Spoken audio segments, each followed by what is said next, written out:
Question is from thermal physics. Question is, an idealized diesel engine operates in a cycle known as the air standard cycle as shown in figure. Fuel is sprayed into the cylinder at the point of maximum compression B. Combustion occurs during the expansion BC process. Show that the efficiency of an engine operating in this cycle is. So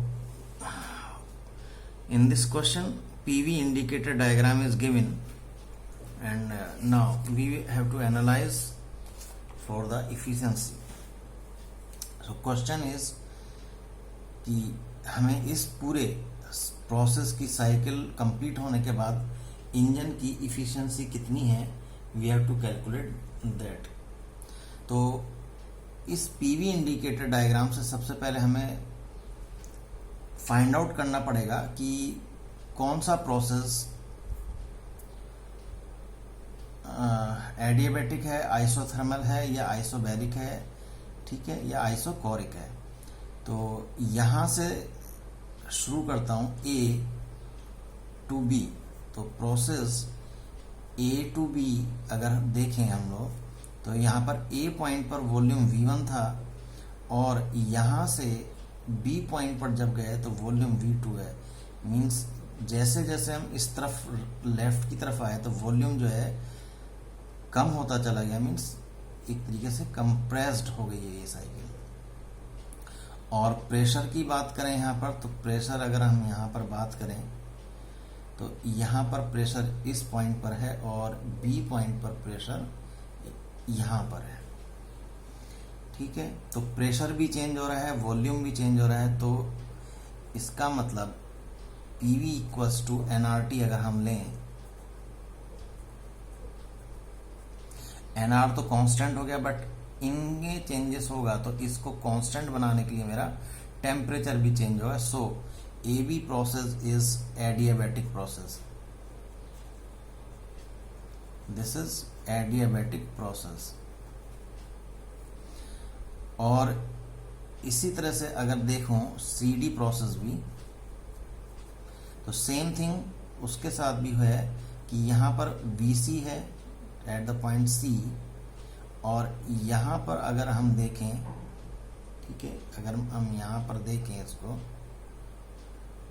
तो ये cycle कुछ ऐसे है कि जो VD भी हमारा same है, वॉल्यूम सेम है, ठीक है. चेंज हो रहा है V1 से VC की तरफ, मीन्स, ठीक है, या VC से V1 की तरफ हो रहा है. तो ये एडियाबैटिक प्रोसेस है, लेकिन एक्सपेंशन प्रोसेस है. तो ये भी एडियाबैटिक प्रोसेस है.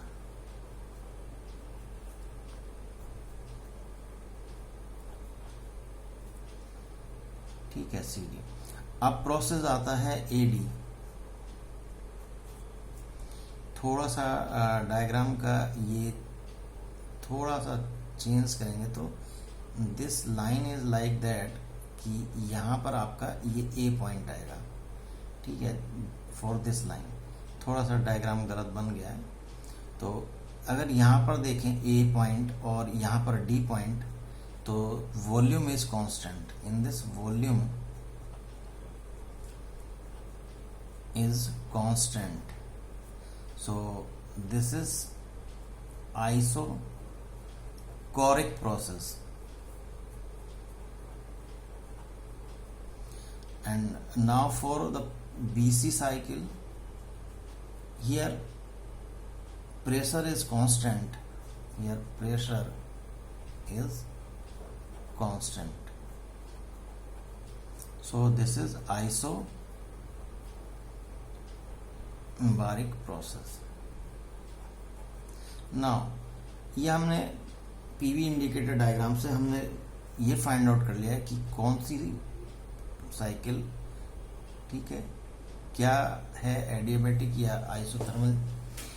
अब यहाँ पर दो प्रोसेस एडियाबैटिक हैं, A to B and C to D. So no heat associated with them. इनके साथ कोई भी हीट एसोसिएट नहीं होगी। तो हीट किसके साथ एसोसिएट होगी? प्रोसेस बीसी और प्रोसेस एडी। ठीक है, यहाँ पर QH आपको दिया है, मीन्स ये एरो इंडिकेट कर रहा है कि आपको इस प्रोसेस, जब ये हो रहा, ये साइकिल प्रोसेस हो रही थी, तब आपको हीट गिवन हुई है। ठीक है, तो this QH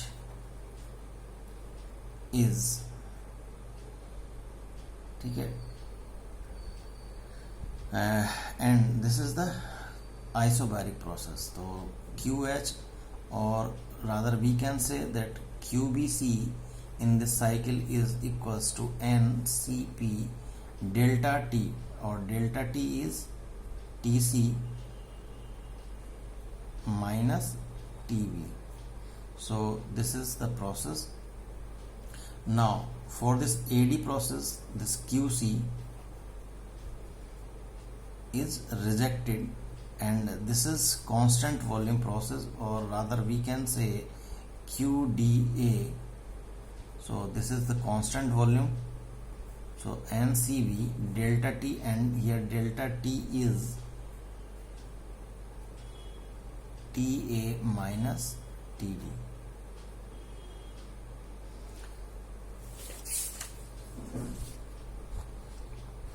And now the efficiency is, we know the formula, 1 minus this QC, mod of this QC divided by this QH. ठीक है, QH means heat given heat। तो यहाँ पर QC और QH को अब आप रख सकते हो 1 minus TD minus TA into this CV upon TC minus TB divided by CP.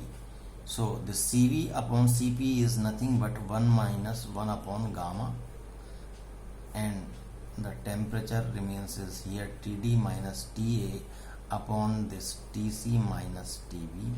So this is the efficiency of this PV indicator diagram, or we can say the diesel engine, and so this is the final answer. Thank you very much.